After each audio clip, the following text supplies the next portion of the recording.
The Orange County Forum is a nonprofit organization. Your contributions are tax deductible.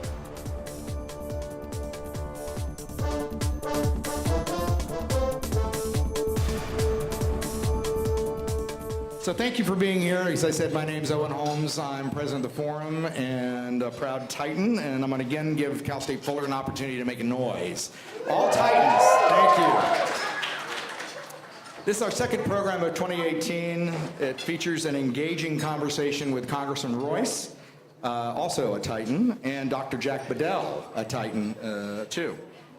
I'd like to recognize today's promotional sponsor, World Affairs Council Orange County, and thank our sponsors for generous and consistent support. A complete list is available in the program at your table and on the screen. He holds a doctorate from Case Western Reserve University, and I am proud to call Jack a friend. He is a member of the Orange County Board of Education, Trustee Area 4, and currently serves as board president. He's going to have the honor of introducing the Congressman. So Jack, please come to the podium, and let's give a hand to Dr. Bedell.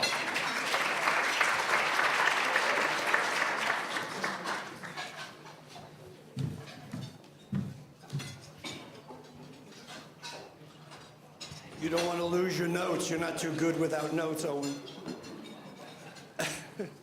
Okay, good afternoon. I was wondering how many people in this audience have worked for or with Ed Royce in his legislative career. Could you please raise your hand? Wow.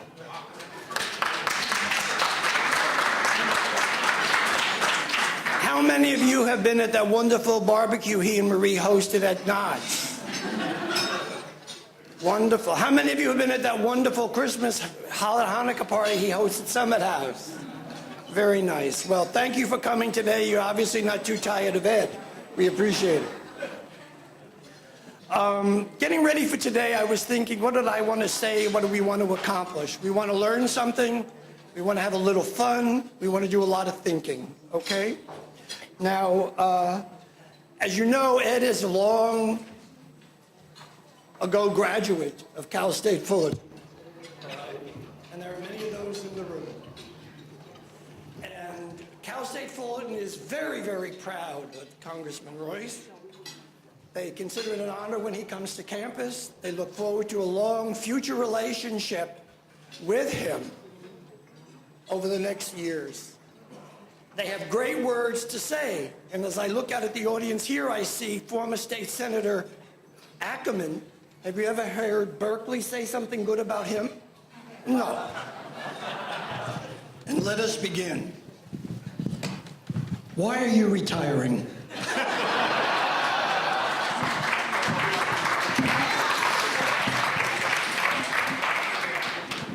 You know, when I was 40 years old, that idea of putting term limits on committee chairmen sounded like such a great idea.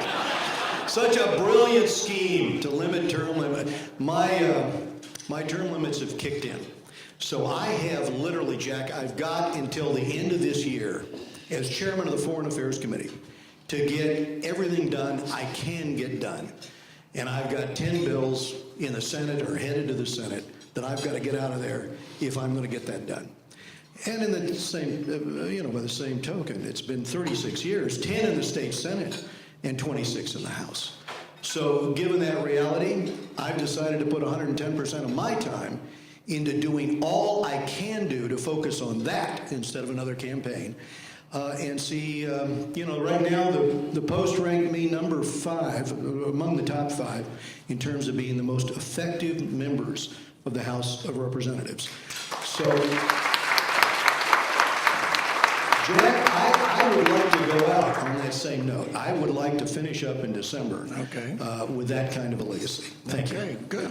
Appreciate it. So, Washington, D.C., pleasant place to work? You know, Washington, D.C.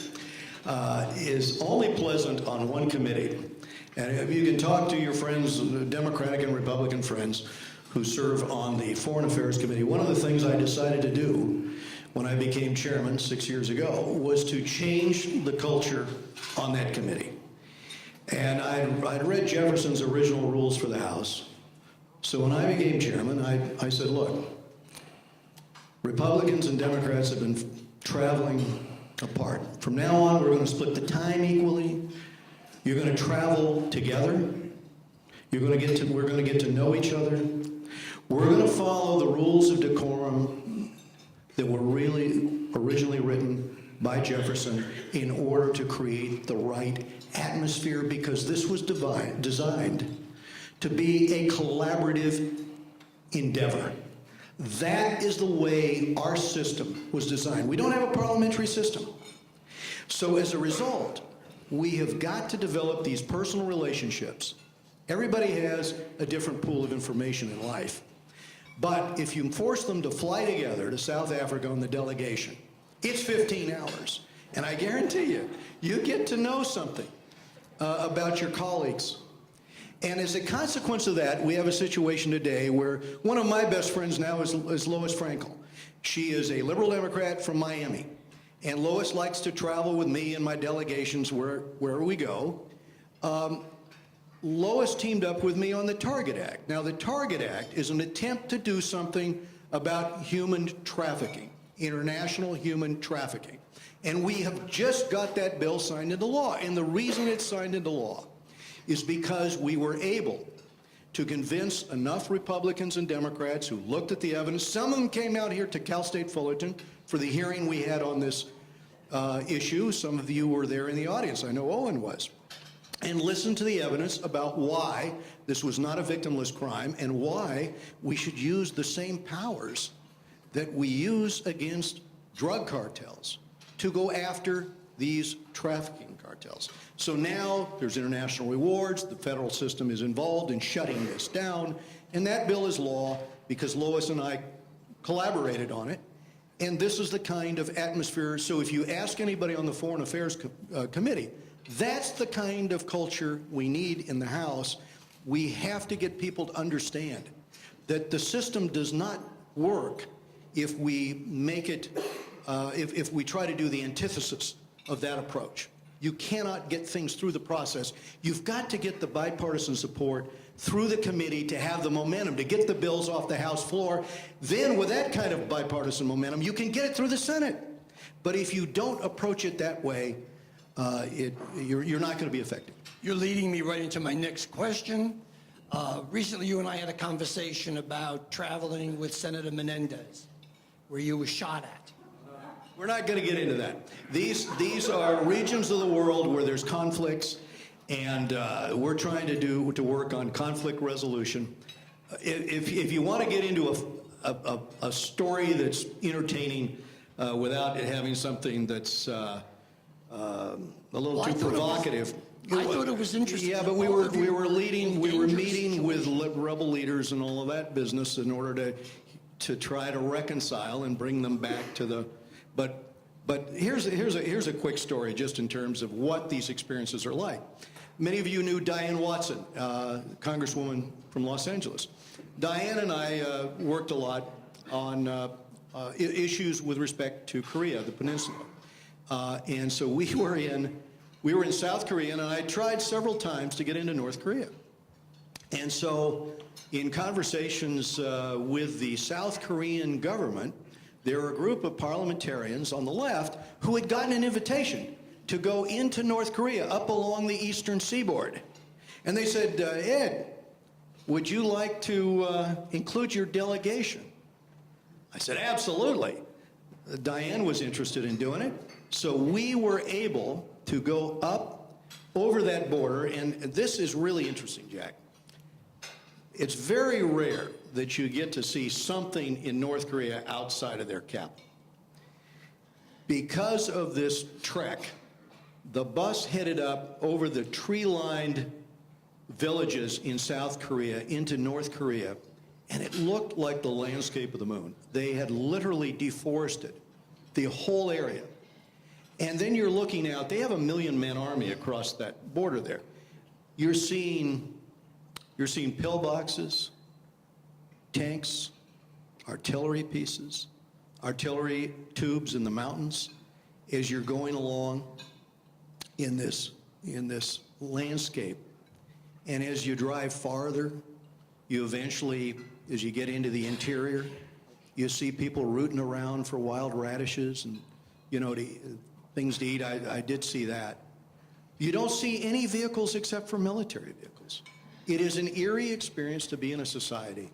And later we did have an opportunity to talk with people in North Korea as a consequence of this, at least for a while, until handlers came and separated us from the discussion. But it was a fascinating opportunity.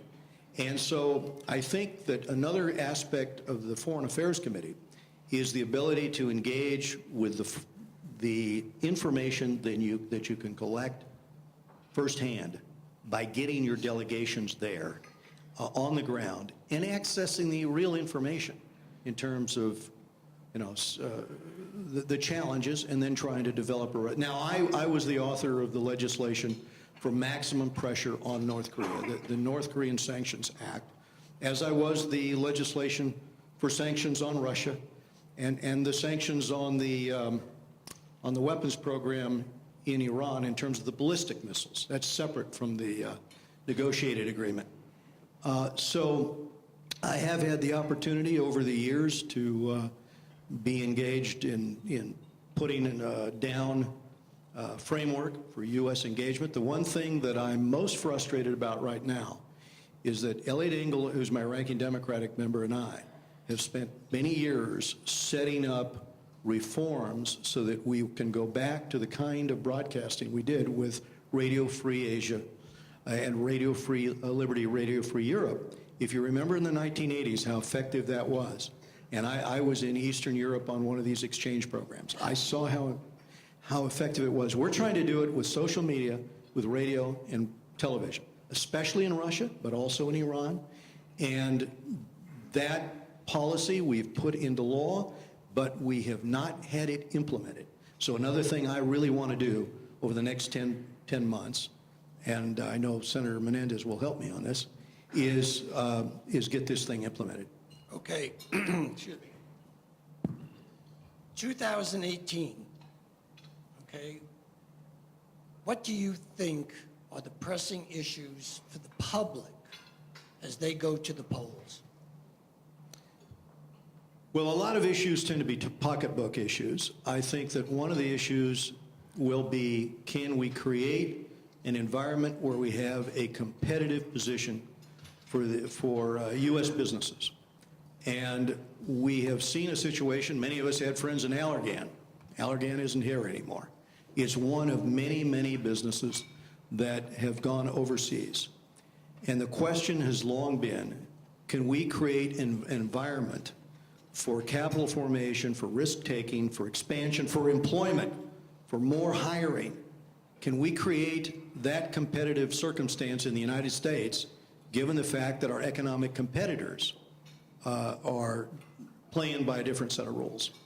And one of those different set of rules was a tax structure which enticed companies to leave.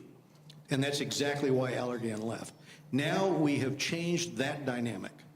So now the magnet is to move back from Europe or back from Asia to headquarter here, because we've got the rule of law on our side, but now we've got a very competitive corporate tax structure and rate. That is going to have a real impact in terms of hiring, in terms of bonuses, in terms of wages, in terms of economic growth. And I think that's going to be an important issue. But working against that will be the possible consequences of how we handle our trading relationships, because we have to do this right. I was an enthusiast of the Trans-Pacific Partnership because I felt it would put the U.S. and our allies in South Asia and East Asia at the helm of setting high standards, a lot of trade, but with high standards. And I felt the same thing about our agreement with our European partners, but we did not implement that. So now we are in an environment where we're trying to do something about the fact that we don't collectively have the ability to force Beijing to play by the rules. And getting this right is very, very important, and it will have political consequences. If we manage to figure out a way, maybe through the WTO or negotiations or however we're going to do it, where we can calm the turbulence right now in the markets and get a fair resolution of this, and the key issue is intellectual property theft. The key issue is technology transfer, or indigenous innovation, as they call it in China, where they have U.S. firms go there, but they have to partner with a Chinese firm. And so the next thing that transpires is the Chinese partner, typically the partner is the People's Liberation Army, develops a competitive structure to the U.S. firm and siphons all of the technology, right? And then the next thing you know, your agreement changes and the U.S. company is out. And so we have to resolve that, but we have to resolve that the right way.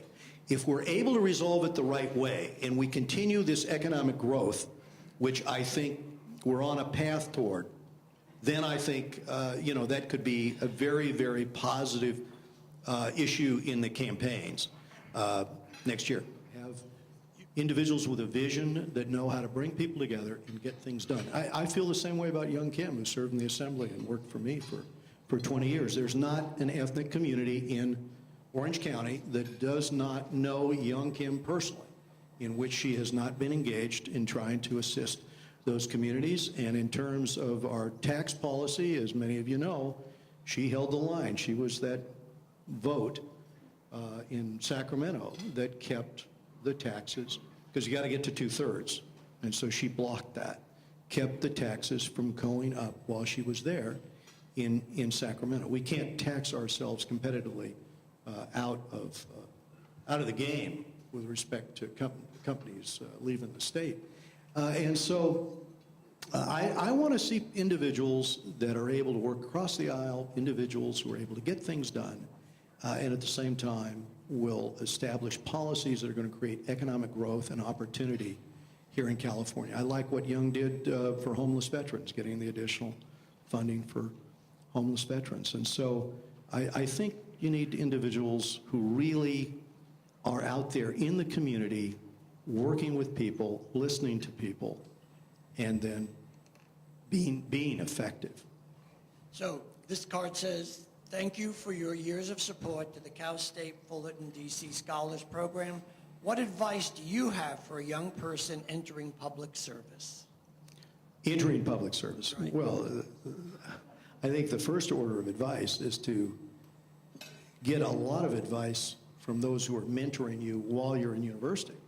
Because yes, you not only want to find the professors who you think are going to teach you the most, but you also want to take that opportunity to do these programs like we have in Washington, D.C. I've got a host of interns, and in my office here, of course, from CSUF. And so for the students that are more internationally inclined, this is a great opportunity. The other observation I would make is use the university as an opportunity to be well-rounded. I minored for a while in communications, and so in speech and debate, it gets you outside of your comfort zone. Finance and accounting, obviously, was my background, and I was a business person when I graduated. But these other opportunities to get to know people and hear arguments that you don't necessarily agree with, that is good in terms of getting you to think and to interact. And I will tell you today, what I learned at Cal State Fullerton helped me a lot, because I also chaired a couple of organizations.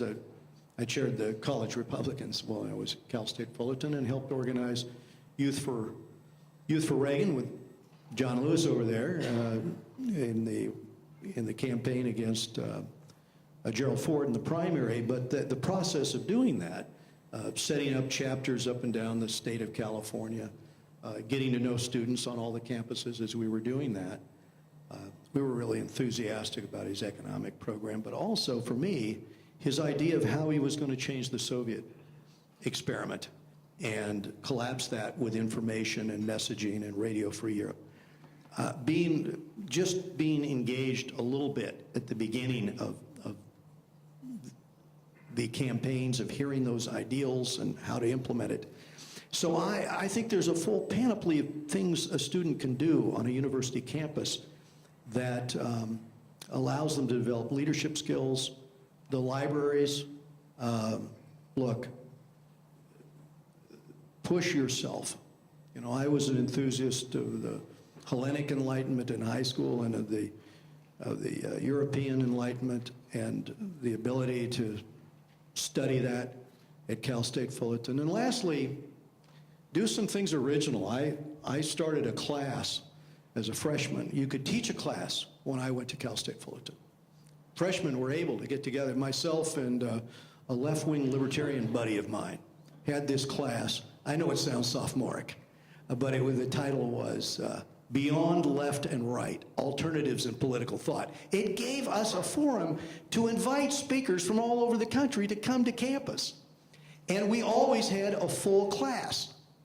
And so, you know, use a little bit of independent thinking in terms of what you can do, what you can get away with doing. Harry Jeffries, let me do a shout out for Professor Harry Jeffries, who taught government and later had me speak not only to his classes there, but just before he passed away a few years ago, he was at Soka University, and I'd go down there. I think get to know your professors. Get to debate with them and argue with them a little bit after hours about the things you're interested in. Because, again, this is a way for you to learn a lot, but to get mentored. Also, find somebody in business. Remember what your profession is going to be. Find some business people and do spend time with them so that when you get out, you know, you've got the ability to go out there and make your way through the business world or whatever the field is that you're going to follow. But do all of this. You've got time to do that when you're in university. Thanks. I would like to close with one final question for you. Oh, sorry. Okay. Mine is better.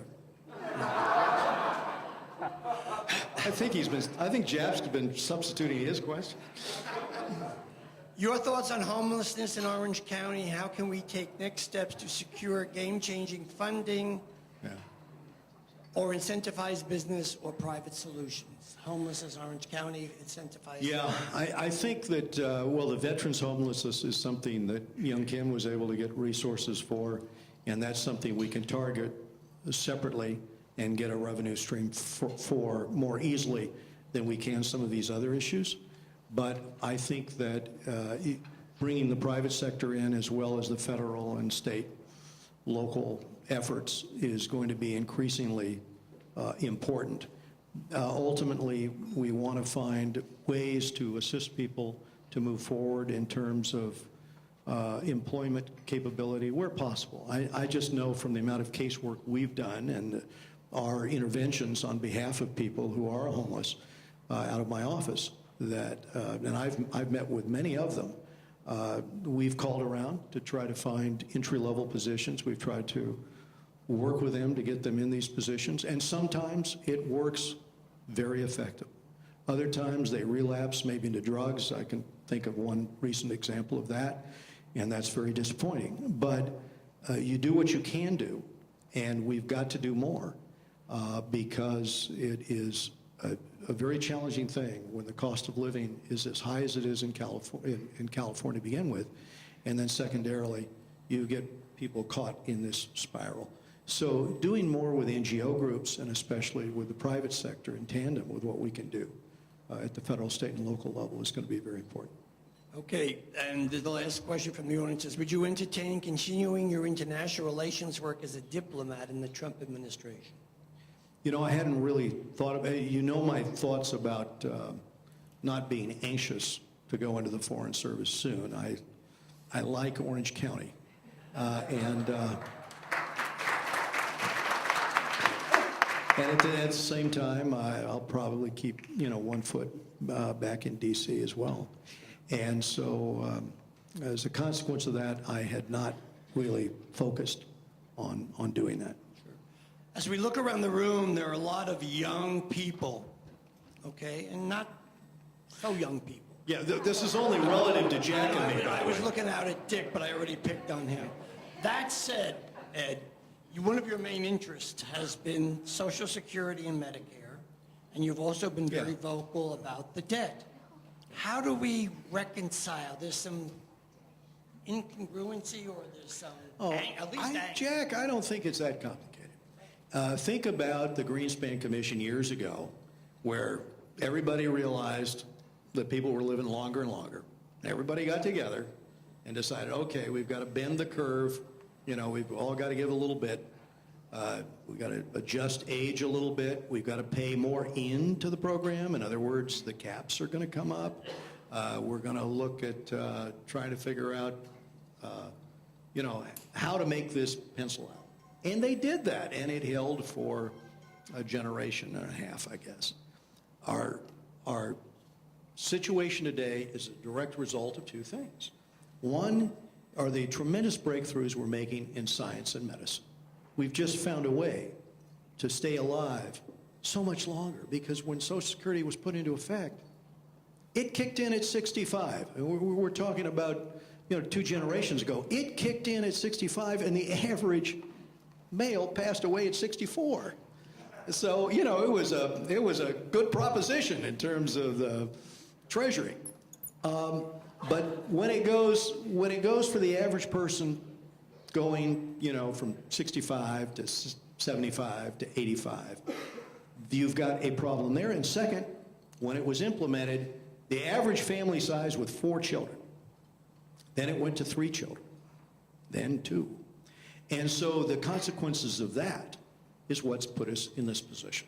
So we need a commission to get together again and figure out a resolution. And then it's not going to be done in Congress. It should be done exactly the way it was done last time. Get a bipartisan commission, have them resolve it in such a fashion. And that's the way, I think, to handle the solvency issue there. Thank you, thank you. Let me close. Libra,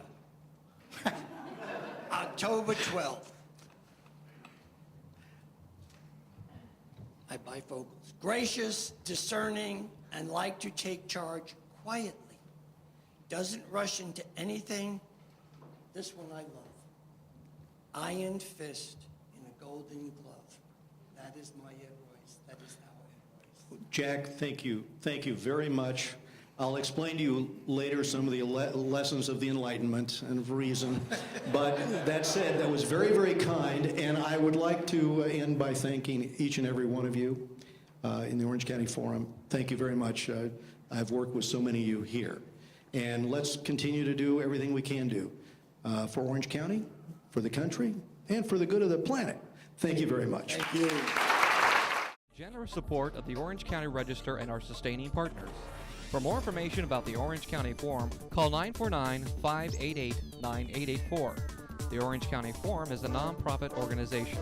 Your contributions are tax deductible.